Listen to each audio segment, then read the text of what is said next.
Hello dear student, मैं ज्योति जौहरी एक बार फिर से हाजिर हूँ आपके सामने एक नए वीडियो के साथ। 11th क्लास का नेक्स्ट वीडियो आज हमारा है। इससे पहले वाले वीडियो में हमने 2 मार्क्स के काफी सारे क्वेश्चंस को कवर किया था, इंपॉर्टेंट क्वेश्चंस को। लगभग 18 क्वेश्चन मैंने कराए थे आप लोगों को और मुझे उम्मीद है कि वो क्वेश्चंस आप लोगों ने किए होंगे। और आज की जो हमारी वीडियो है उसमें हम आगे के इंपॉर्टेंट क्वेश्चन देखेंगे। चलिए तो जस्ट मैं शुरू करती हूँ अगले प्रश्न के साथ। एक अच्छी प्रश्नावली के गुण बताइए। एक अच्छी प्रश्नावली के गुण बताइए। ये क्वेश्चन 2 मार्क्स में भी आ सकता है, 3 मार्क्स में भी आ सकता है और 4 मार्क्स में भी आ सकता है। ठीक है, तो एक अच्छी प्रश्नावली के क्या गुण होने चाहिए? तो सबसे पहला ये है कि एक अच्छी प्रश्नावली में जो प्रश्न होते हैं उनका आकार छोटा होना चाहिए। प्रश्नों को सरल तरीके से पूछा जाना चाहिए। प्रश्न जो है उसमें नकारात्मक प्रश्न ज्यादा नहीं होने चाहिए। प्रश्न स्पष्ट होने चाहिए। प्रश्न ऐसे होने चाहिए जिनके एक से अधिक उत्तर ना बन रहे हो। और अगला जो है वो ये है कि प्रश्नावली इस प्रकार की होनी चाहिए कि उसमें इस टाइप के प्रश्न ना पूछे जाएं जिनसे व्यक्ति की किसी तरह की जो भावनाएं हैं वो आहत हो। ठीक है, तो ये 5 पॉइंट मैंने यहाँ पर आपको इसके बता दिए हैं। उसके बाद अगला जो प्रश्न है यहाँ पे, सांख्यिकी के 2 कार्य बताइए। ये क्वेश्चन बहुत इंपॉर्टेंट है। इसको आप लोगों ने देखा ही होगा, मतलब क्वार्टरली एग्जाम में भी मेरे ख्याल से ये आया था, हाफ ईयरली में भी आया था, प्रोबेबली ये एनुअल में भी पूछा जाएगा कि सांख्यिकी के 2 कार्य बताइए। तो सांख्यिकी का सबसे जो पहला और महत्वपूर्ण कार्य होता है वो होता है आर्थिक तथ्यों को संख्यात्मक उसमें व्यक्त करना और तथ्यों को सरल बनाना। जो जटिल तथ्य होते हैं उनको सरल करना, सबसे पहली बात तो ये है। ये सांख्यिकी करती है ना। जैसे बहुत सारे आंकड़े हैं, जैसे भारत की अगर जनसंख्या की बात करें तो 140 करोड़ की जनसंख्या है भारत की। अगर भारत की 140 करोड़ जनसंख्या और उसमें से प्रत्येक व्यक्ति से संबंधित अगर 15 से 20 तरह की जानकारी है, अगर इन सारे आंकड़ों को हम ऐसे ही रख दें तो ये हमारे लिए बहुत जटिल होगा। सॉरी। लेकिन जब इन आंकड़ों को हम सांख्यिकी की सहायता से वर्गीकृत कर देते हैं, इनका सारणीकरण कर लेते हैं, तो ये हमारे लिए सरल हो जाते हैं। तो सांख्यिकी का सबसे पहला कार्य है आंकड़ों को सरल बनाना। और अगला जो है वो है नीति निर्धारण में सहायता करना, है ना। सरकार की बहुत सारी नीतियां होती है, बहुत सारे ऐसे कानून होते हैं। कानून तो क्या, नीतियां सरकार की मुख्य रूप से जितनी भी समस्याएं होती है उन सब पे आंकड़े एकत्र करके और फिर उनसे संबंधित नीति नियम सरकार द्वारा बनाए जाते हैं। तो ये सेकेंड पॉइंट है इसका। अगला जो क्वेश्चन है हमारा वो है मानवीय पूंजी निर्माण से क्या आशय है और मानवीय पूंजी निर्माण के स्रोत बताइए। तो सबसे पहले मानवीय पूंजी निर्माण से क्या आशय है। तो मानवीय पूंजी निर्माण से क्या आशय है, तो यहाँ पर मैं आपको 2 लाइनों का इसका अर्थ बता रही हूँ। मानवीय पूंजी निर्माण से आशय होता है कि जो एक देश की जो जनसंख्या होती है वो उस देश की पूंजी होती है, लेकिन वो पूंजी तभी होती है जब वो वहां की जो जनसंख्या है उस देश की वो शिक्षित हो, प्रशिक्षित हो, शारीरिक रूप से स्वस्थ हो और वो देश के विकास में अपना सहयोग दे पाए। तो कुल मिला के राष्ट्रीय पूंजी निर्माण में उस देश की जनशक्ति को शिक्षित करने में, प्रशिक्षित करने में, उसके स्वास्थ्य पर, है ना, और आदि कार्यों में बड़ी मात्रा में पूंजी निवेश किया जाता है। इसी को हम मानवीय पूंजी निर्माण कहते हैं। और मानवीय पूंजी निर्माण के तत्व अगर आपसे पूछे जाएं तो तत्व है शिक्षा, स्वास्थ्य, प्रशिक्षण। ठीक है, ये सारे उसके तत्वों में आता है। अब कैसे आता है, तो मानवीय निर्माण के तत्व कैसे हैं, क्या है, तो वो मैं बता रही हूँ आपको कि मानवीय पूंजी निर्माण कैसे हो रहा है। जैसे मैंने बताया कि एक देश ऐसा है जिसमें बहुत सारी जनसंख्या तो खूब है, जनशक्ति तो खूब है, लेकिन वो जो लोग हैं वो शिक्षित नहीं है, प्रशिक्षित नहीं है, शारीरिक रूप से स्वस्थ नहीं है, उनकी आदतें खराब है। तो ऐसी स्थिति में वो देश के विकास में अपना संपूर्ण सहयोग नहीं दे सकते। तो देश में पहली बात तो जनशक्ति हो और फिर वो जनशक्ति कैसी हो, स्वस्थ भी हो, शिक्षित भी हो, प्रशिक्षित भी हो, है ना, तब वो देश के विकास में अपना बेहतर योगदान दे पाएगी। तो मानवीय पूंजी निर्माण के घटक में शिक्षा, स्वास्थ्य और प्रशिक्षण आदि आ जाते हैं।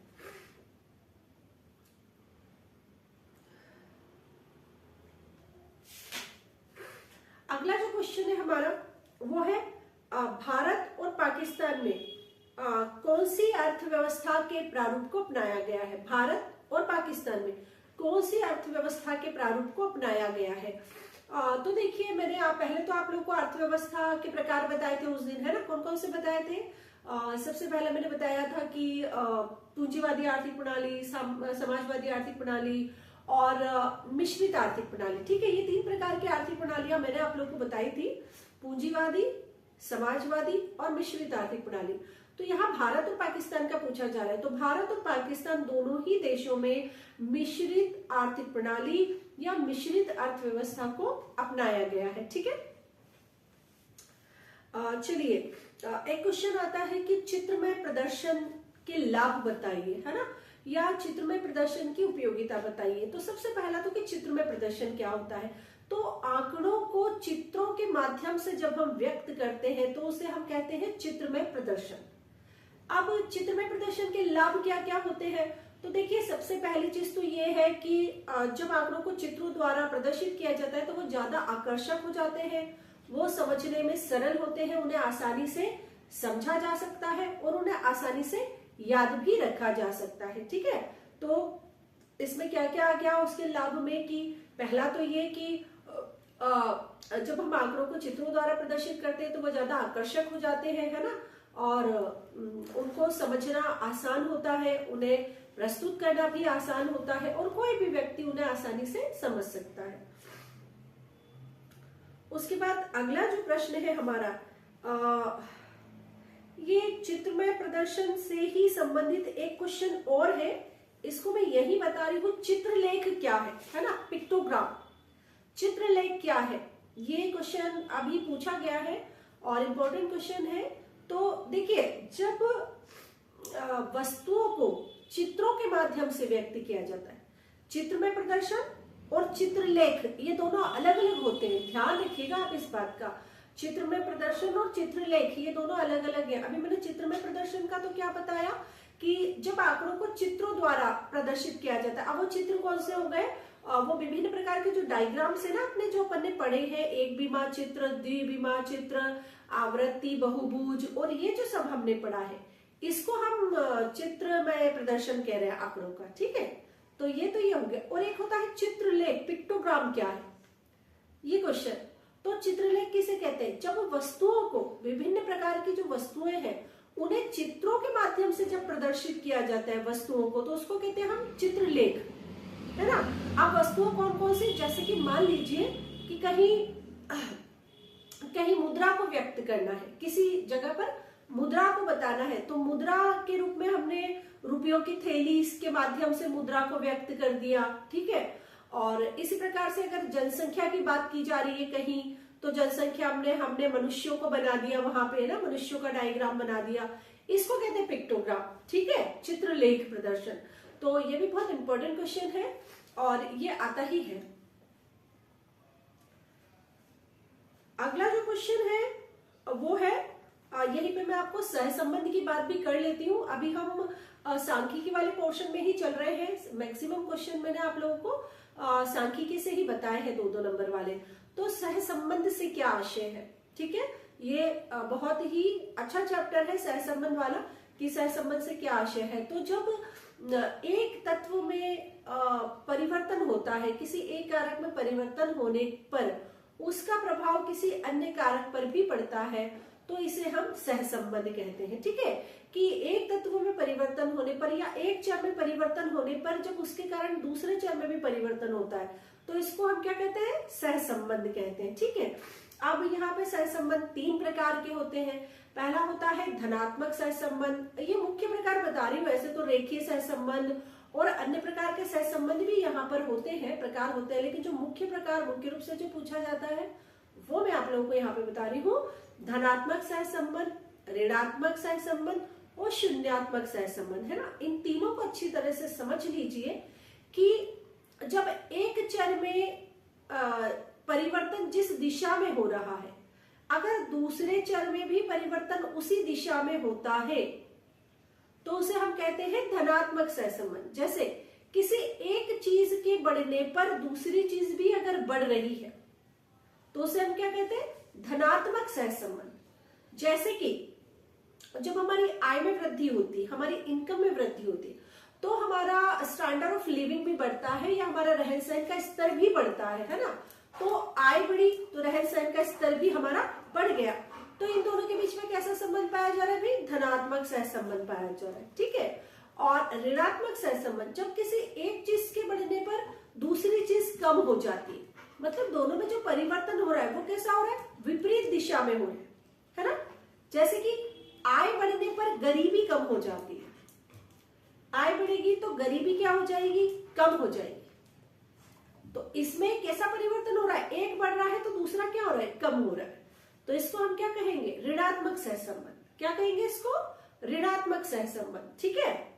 और तीसरा आता है शून्यात्मक सहसंबंध। शून्यात्मक सहसंबंध में जब दो चरों का आपस में कोई संबंध ना हो, है ना, या एक चर में वृद्धि या कमी का प्रभाव दूसरे चर पर ना पड़े, तो उसे हम कहते हैं शून्यात्मक सहसंबंध। और इसका बहुत अच्छा उदाहरण मैं एक जनरली मैं क्लास में देती हूँ, है ना, कि अगर मेरी आय बढ़ती है, मेरी इनकम बढ़ जाती है, मेरी सैलरी बढ़ जाती है, तो उससे आपके जीवन स्तर पर क्या प्रभाव पड़ेगा? बताइए। सैलरी मेरी बढ़ी है तो मेरी सैलरी बढ़ने से आपके जीवन स्तर पर क्या प्रभाव पड़ेगा? कोई प्रभाव नहीं पड़ेगा, है ना, दोनों का आपस में कोई संबंध नहीं है। तो इसको हम क्या कहेंगे? शून्यात्मक सहसंबंध। आ गया समझ में? तो एक होता है धनात्मक सहसंबंध, एक होता है ऋणात्मक सहसंबंध, और तीसरा क्या है यहाँ पे? शून्यात्मक सहसंबंध। तीनों को उदाहरण सहित मैंने आपको बताया है। अगर ये प्रश्न 4 नंबर के प्रश्न में पूछा जाता है और धनात्मक और ऋणात्मक दोनों को पूछा जाता है, तो आप उदाहरण द्वारा बिल्कुल इसको बता सकते हैं। या 2 नंबर में भी ये प्रश्न अगर पूछा जाता है तो किसी एक को पूछा जाएगा, तो आप उदाहरण सहित इसको बता सकते हैं, ठीक है। एक और इम्पोर्टेंट क्वेश्चन जो मुझे पिछले साल के पेपरों में देखने को मिला है कि क्या शून्यात्मक सहसंबंध का मतलब ये है कि सहसंबंध नहीं है ना? ये क्वेश्चन है। ये क्वेश्चन एग्जैक्टली क्या है? हाँ, यही है क्वेश्चन मेरे ख्याल से, कि क्या शून्यात्मक सहसंबंध का अर्थ होता है सहसंबंध का अभाव, या जहां शून्यात्मक सहसंबंध है वहां क्या कोई संबंध नहीं पाया जा रहा है? तो इसका उत्तर हम बताएंगे कि हाँ, जहां पे शून्यात्मक सहसंबंध है इसका मतलब ये है कि दोनों चरों के बीच में कोई भी सहसंबंध नहीं है, ना ही ऋणात्मक है और ना ही धनात्मक है, ठीक है। जैसा कि अभी अभी मैंने बताया आपको कि अगर मेरी सैलरी बढ़ती है तो उससे आपके जीवन स्तर पर क्या प्रभाव पड़ता है? कोई प्रभाव नहीं पड़ता, दोनों चरों का आपस में कोई संबंध नहीं है, ठीक है। चलिए, ये मैंने कोशिश की है कि मैं सांख्यिकी वाले पोर्शन से मैंने काफी सारे 2-2 नंबर वाले क्वेश्चंस को कवर किया है। अभी बहुत सारे क्वेश्चंस रह गए हैं, लेकिन मैंने कहा था कि मैं रैंडमली आप लोगों को बता रही हूँ, तो रैंडमली अब जो आगे के क्वेश्चन आ रहे हैं उनको मैं आपको बता रही हूँ, 2-2 नंबर वाले। इसके अलावा भी और कुछ और क्वेश्चन मैं थोड़ा सा सर्च करके इम्पोर्टेंट क्वेश्चन वो नेक्स्ट वीडियो में आपको बताऊंगी। अभी जो हमारा अगला प्रश्न है वो है रोजगार से क्या आशय है? रोजगार से क्या आशय? यहाँ पे 2 चीजें हैं, दोनों अपोजिट है, मैं दोनों को एक साथ बताऊंगी। अपोजिट चीजों को एक साथ समझने से हमें बहुत आसानी होती है समझने में, कि एक तो ये कि रोजगार से क्या आशय है और एक है कि बेरोजगारी से क्या आशय है। तो देखिए, रोजगार से क्या आशय है ना, रोजगार का मतलब होता है कि जब एक देश में, है ना, प्रचलित मजदूरी दर पर जितने व्यक्ति कार्य करने के योग्य और इच्छुक हैं, अगर उन सभी को रोजगार मिल जाता है या उनको रोजगार मिल जाता है, अगर सबको मिल जाता है तो इसको हम कहेंगे पूर्ण रोजगार। क्या कहेंगे हम, है ना? जब एक देश में प्रचलित मजदूरी दरों पर जितने भी व्यक्ति काम चाह रहे हैं उन सभी को अगर रोजगार मिल जाता है तो इसको हम क्या कहेंगे? पूर्ण रोजगार की स्थिति, कि देश में सभी को रोजगार प्राप्त है। लेकिन सिर्फ अगर रोजगार कहेंगे तो प्रचलित मजदूरी दरों पर कार्य करने के इच्छुक और योग्य व्यक्ति को अगर काम मिल रहा है तो उसे हम क्या कहते हैं? रोजगार कहते हैं, ठीक है ना। अब इसके अपोजिट आता है कि बेरोजगारी से क्या आशय है? बेरोजगारी से क्या आशय है? तो देखिए, जब कोई व्यक्ति कार्य करने के योग्य हो और इच्छुक भी हो, फिर भी अगर उसे कार्य न मिले प्रचलित मजदूरी दरों पर, तो उसे हम क्या कहेंगे, बेरोजगारी कहेंगे या बेरोजगार कहेंगे उस व्यक्ति को। एक ऐसा व्यक्ति जो कार्य करने के योग्य है और कार्य करने की इच्छा भी रखता है, फिर भी अगर उसे कार्य नहीं मिल रहा है प्रचलित मजदूरी दरों पर, तो उसे हम क्या कहेंगे, बेरोजगारी या बेरोजगार कहेंगे उस व्यक्ति को। ठीक है, यहाँ पे दो चीजें बहुत इंपॉर्टेंट है। इन दोनों चीजों को आप थोड़ा सा ध्यान से सुनिएगा कि एक तो ये कि व्यक्ति में कार्य करने की इच्छा भी होनी चाहिए और वो कार्य करने के योग्य भी होना चाहिए, और अगर वो दोनों बातें उसमें है फिर भी अगर उसे काम नहीं मिल रहा है तो फिर हम उसको बेरोजगार कहेंगे। आप जैसे कि आप इसको मतलब इसको समझना बहुत जरूरी है। आप समझेंगे कैसे, जैसे कि मान लीजिए एक व्यक्ति है जो बिल्कुल मतलब 15-20 साल का अच्छा अट्ठा कट्ठा जवान व्यक्ति है, शारीरिक रूप से स्वस्थ है, मानसिक रूप से भी स्वस्थ है, ठीक है, उसने कुछ डिग्री भी ले रखी है ना, लेकिन बस वो ऐसे ही गांव में घूमता रहता है या शहर में वो ऐसे ही घूमता रहता है, उसने कभी काम की तलाश की ही नहीं, है ना। तो फिर उस व्यक्ति को हम बेरोजगार कहेंगे क्या? कहेंगे उस व्यक्ति को बेरोजगार? नहीं, हम उसको बेरोजगार नहीं कह सकते। क्यों?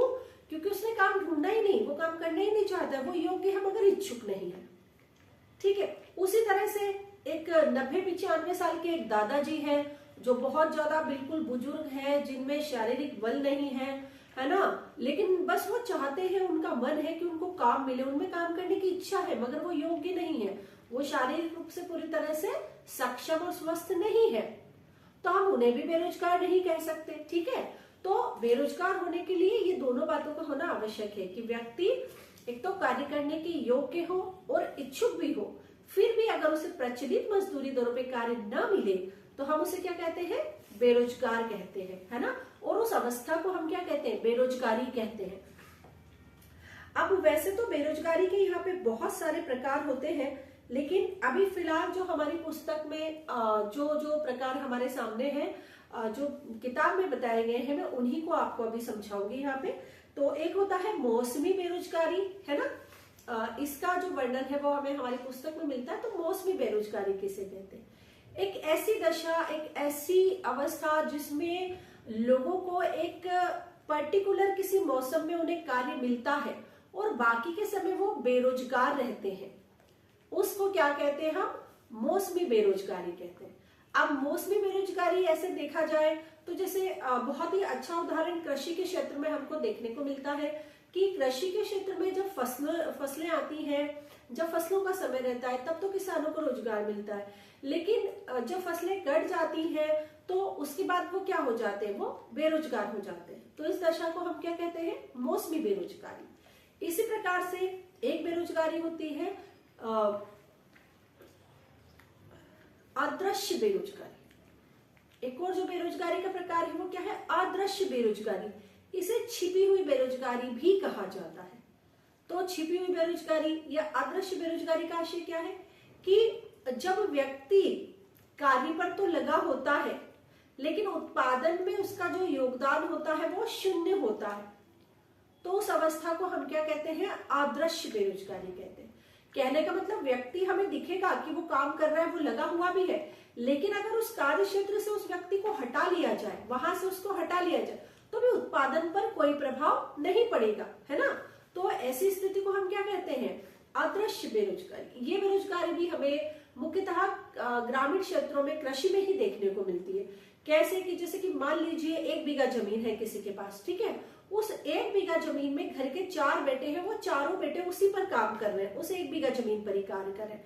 उन 4 में से अगर 2 लोगों को हटा भी दिया जाता है तो भी जब वो 4 लोग काम कर रहे थे तब भी मान लो कि 5 क्विंटल सोयाबीन ही उस 1 बीघा जमीन पर हो रही थी। जब वो चारों जने काम कर रहे थे तब भी 5 क्विंटल सोयाबीन ही हो रही थी, और अब उन 4 में से 2 को अगर वहां से हटा दें तब भी सोयाबीन कितनी हो रही है? 5 क्विंटल ही हो रही है। ठीक है, मतलब उन दोनों को हटाने से उत्पादन पर कोई प्रभाव नहीं पड़ा। तो इस अवस्था को हम क्या कहते हैं? अदृश्य बेरोजगारी या छिपी हुई बेरोजगारी, के व्यक्ति काम पर लगा हुआ तो दिख रहा है लेकिन उत्पादन में उसका योगदान शून्य है। ठीक है, तीसरे नंबर पर आती है अल्प बेरोजगारी। तीसरे नंबर पर क्या आती है? अल्प बेरोजगारी। अल्प बेरोजगार का मतलब होता है कि जब व्यक्ति उस व्यक्ति की जितना कार्य करने की क्षमता और योग्यता है उसको उस स्तर का काम न मिलते हुए उसको छोटे स्तर का अगर कार्य मिले, उससे कम स्तर का अगर कार्य मिले तो उसे हम कहते हैं अल्प बेरोजगारी।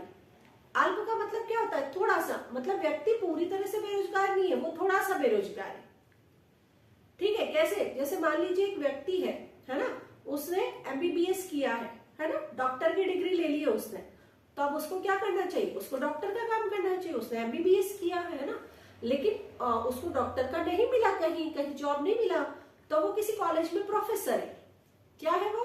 किसी कॉलेज में प्रोफेसर है, वो कॉलेज में पढ़ा रहा है ना, क्योंकि वो डॉक्टर का उसको जॉब नहीं मिल पाया तो मजबूरी में वो कॉलेज में पढ़ा रहा है। तो उस व्यक्ति को हम क्या कहेंगे? उसको हम अल्प बेरोजगार कहेंगे, है ना, कि उसकी जो योग्यता है उस योग्यता से कम का काम मिला है उसको।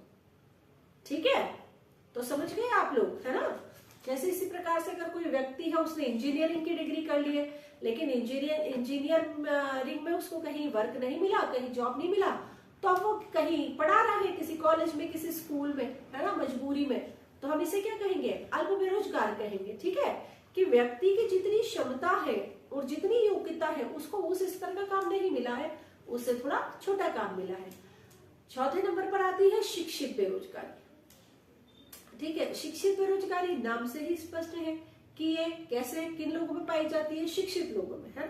जब शिक्षित लोग, पढ़े लिखे लोग विभिन्न प्रकार की योग्यताओं को हासिल करके, विभिन्न प्रकार की डिग्रियां प्राप्त करके भी जब उनको कोई कार्य नहीं मिलता है और वो ऐसे ही घूमते रहते हैं, है ना, वो जॉबलेस होते हैं, तो उन्हें हम क्या कहते हैं? शिक्षित बेरोजगार कहते हैं। ठीक है, तो यहाँ पे मैंने आपको बेरोजगारी से संबंधित रोजगार, बेरोजगार और बेरोजगारी के प्रकार ऐसे मिला के हमारे 4 से 5 क्वेश्चन यहाँ पे कंप्लीट हो गए हैं, अगर हम 2 मार्क्स वाले क्वेश्चंस की अगर बात करते हैं तो। ठीक है, उसके बाद है अगला क्वेश्चन हमारा,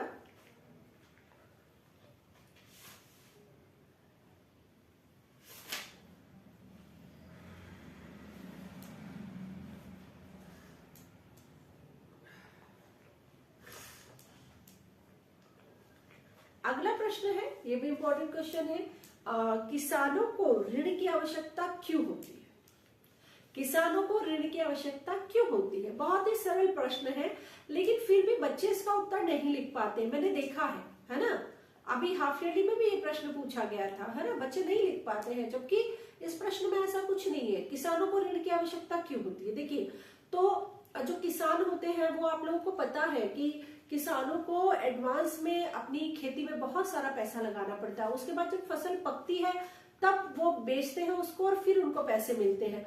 और वो भी कब? जब आप सोचिए कि अगर फसल का सब कुछ ठीक रहा, मौसम अच्छा रहा और फसल अच्छे से निकल गई और उसके दाम अच्छे से मिल गए, तब तो किसान कुछ कमा पाता है ना। अदरवाइज क्या होता है कि पूरे 4, 5, 6 महीने किसान ने मेहनत करी और ना उस फसल में, उसको उगाया, उसमें खूब सारा पैसा लगाया, लेकिन उसके बाद भी अगर उसके दाम अच्छे नहीं मिले तो फिर क्या होता है? फिर किसान को क्या होता है? उसको घाटा ही होता है, नुकसान ही होता है।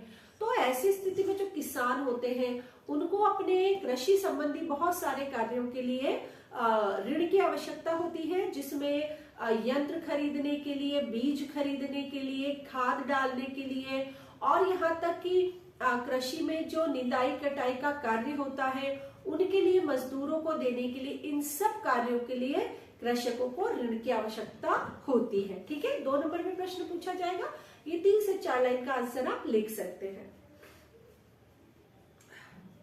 अगला क्वेश्चन,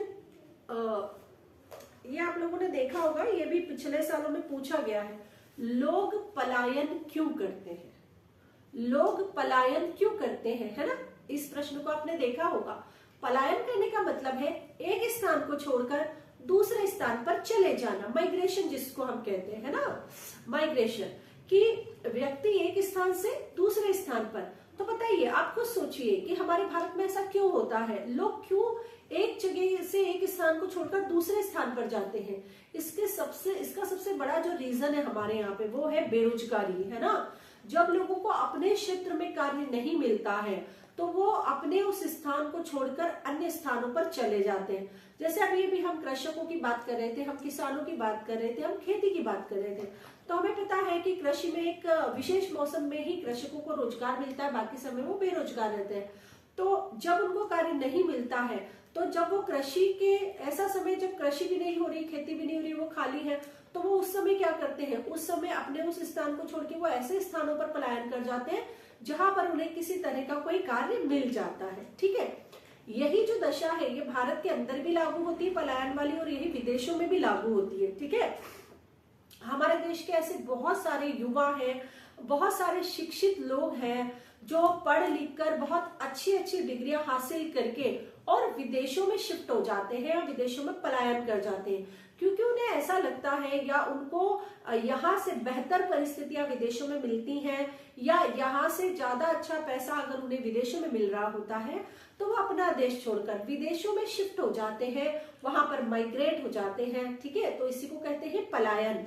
ये अंतरदेशीय भी हो सकता है और अंतरराष्ट्रीय भी हो सकता है, देश के भीतर भी पलायन होता है और देश के बाहर भी होता है। ठीक है, दोनों प्रकार से अगर पलायन पूछा जाए तो आप इन दोनों स्थितियों को यहाँ पर स्पष्ट कर सकते हैं। ठीक है, अगला जो क्वेश्चन है वो है प्राथमिक क्षेत्र और द्वितीय क्षेत्र और तृतीय क्षेत्र से क्या आशय है। तो सबसे पहले तो आप लोग ये समझ लीजिए कि अर्थव्यवस्था को 3 भागों में बांटा गया है। ये अध्ययन की सुविधा की दृष्टि से बांटा गया है कि प्राथमिक क्षेत्र, द्वितीय क्षेत्र और तृतीय क्षेत्र। प्राथमिक क्षेत्र जिसमें कृषि और उससे संबंधित व्यवसायों को शामिल किया गया है, उसे हम प्राथमिक क्षेत्र कहते हैं, है ना। जैसे कृषि और उससे संबंधित व्यवसायों में कृषि आ गई, मछली पालन आ गया, मधुमक्खी पालन आ गया, डेयरी उद्योग आ गया और सिंगाड़े की खेती आ गई, है ना। ये जो सारे कार्य हैं इन सबको किसमें काउंट किया जाता है, प्राथमिक क्षेत्र में। द्वितीय क्षेत्र को विनिर्माण क्षेत्र भी कहा जाता है। विनिर्माण क्षेत्र है ना, जहां पे कच्चा माल का उपयोग करके उन्हें कच्चे माल से पक्के माल में, है ना, या उत्पादन कार्य जिन क्षेत्रों में किया जाता है, जिस क्षेत्र में किया जाता है उस क्षेत्र को हम किसमें शामिल करते हैं, द्वितीय क्षेत्र में, अर्थव्यवस्था के। इसमें सारे उद्योग और व्यवसायों को इसमें शामिल किया जाता है। ठीक है, और अब आता है तृतीय क्षेत्र। तृतीय क्षेत्र को सेवा क्षेत्र भी कहा जाता है। तृतीय क्षेत्र को सेवा क्षेत्र भी कहा जाता है। ठीक है, इसमें सेवा, जैसा कि नाम से ही स्पष्ट है, इसमें सभी प्रकार की सेवाओं को शामिल किया जाता है, जैसे कि बैंकिंग सेवाएं, बीमा सेवाएं, यातायात सेवाएं, और इसके अलावा शिक्षक, नाई, वकील, धोबी, डॉक्टर, है ना, इन सबको भी तृतीय क्षेत्र में शामिल किया जाता है। संपूर्ण इंटरनेट संबंधी जितनी भी सेवाएं हैं, मोबाइल संबंधी, बैंकिंग संबंधी, बीमा संबंधी, यातायात संबंधी, उन सब सेवाओं को भी तृतीय क्षेत्र में ही शामिल किया जाता है। ठीक है, तो अर्थव्यवस्था के 3 क्षेत्र हो गए, प्राथमिक, द्वितीय और तृतीय, है ना। अब इसमें किन किन को शामिल किया जाता है ये आप लोग अच्छे से इसको याद कर लीजिएगा। अगला जो क्वेश्चन है वो है हमारा मनरेगा, है ना। मनरेगा को समझाइए, है ना। ये मनरेगा को समझाइए, ये जो प्रश्न है ये राष्ट्रीय रोजगार गारंटी अधिनियम 2005 क्या है, इसके मुख्य प्रावधान क्या क्या है ना। ये इससे संबंधित प्रश्न एक आता है कि राष्ट्रीय रोजगार गारंटी अधिनियम 2005 क्या है। तो राष्ट्रीय रोजगार गारंटी अधिनियम, इसको मनरेगा, महात्मा गांधी राष्ट्रीय रोजगार गारंटी अधिनियम, इस नाम से भी इसको जाना जाता है। ठीक है, तो इसके अंतर्गत ग्रामीण क्षेत्रों में निवास करने वाले प्रत्येक ग्रामीण परिवार के किसी एक व्यक्ति को एक वित्तीय वर्ष में 100 दिन का रोजगार प्रदान करने का अधिनियम है। ठीक है, एक परिवार के किसी एक व्यक्ति को एक वर्ष में 100 दिवस का जो रोजगार है वो पंचायत द्वारा यहाँ पर प्रदान किया जाता है, और इसी को हम राष्ट्रीय रोजगार गारंटी अधिनियम 2005 के नाम से भी जानते हैं, या महात्मा गांधी राष्ट्रीय रोजगार गारंटी योजना के नाम से भी इसको जानते हैं। ये जो कार्य है वो पंचायत क्षेत्र में आसपास ही उन व्यक्तियों को दिया जाता है, और इन्हें जो रोजगार दिया जाता है वो अकुशल श्रमिक के रूप में दिया जाता है। ठीक है, कैसे रूप में दिया जाता है? अकुशल श्रमिक के रूप में। और ये जो रोजगार है वो मांगने पर दिया जाता है। अगर मांगने के बाद भी अगर पंचायत उस व्यक्ति को रोजगार प्रदान नहीं कर पाती है तो फिर इसके बदले में बेरोजगारी भत्ता भी पंचायत द्वारा प्रदान किया जाता है, ऐसा इस अधिनियम में वर्णित है। ठीक है,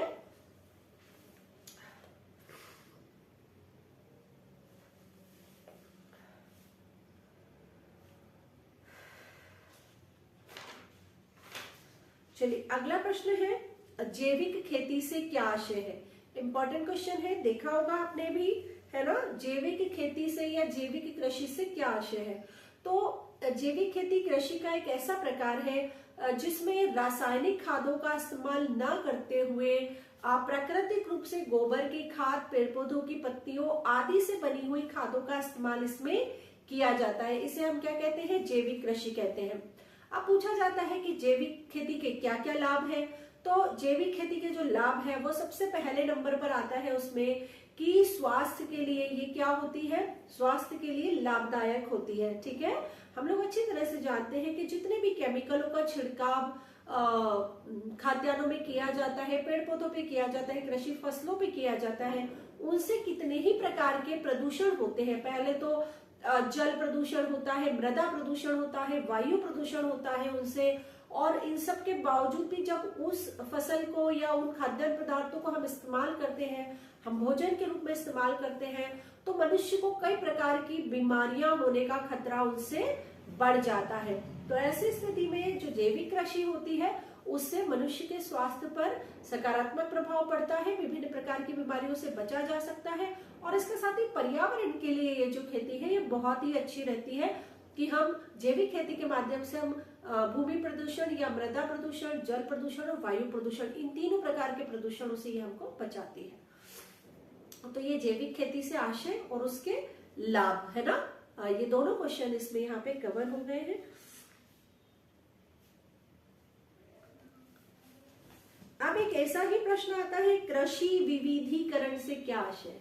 कृषि विविधीकरण से क्या आशय है? सुना होगा, देखा होगा आप लोगों ने क्वेश्चन, कृषि विविधीकरण से क्या आशय है? तो कृषि वैज्ञानिक रूप से जब कृषि करने की बात की जाती है उसी को हम कृषि में विविधीकरण कहते हैं, है ना। कि कृषि में वैज्ञानिक तरीके से खेती की जाए, है ना। विभिन्न प्रकार से फसलें जो है वो अलग अलग मौसम में अलग अलग फसलें ली जाए, उनके साथ ही यंत्र आदि का इस्तेमाल भी उसमें किया जाए जिससे कि किसानों को बेहतर लाभ हो सके। ठीक है, इसी को हम क्या कहते हैं? कृषि विविधीकरण कहते हैं। चलिए बच्चों, मैंने अलार्म तो नहीं लगाई थी 30 मिनट की, लेकिन जो मेरा रूबी है वो आ गया है तो मुझे लग रहा है कि मेरा टाइम हो गया है। ठीक है, तो आज के लिए हमारा जो वीडियो होगा वो बस इतना ही होगा। ठीक है, आप लोग इन क्वेश्चंस की स्टडी कीजिए और नेक्स्ट वीडियो में जल्दी ही मैं आपके साथ मिलती हूँ। ओके, तब तक के लिए tata, bye bye, take care. हाँ बाबू, हाँ हाँ।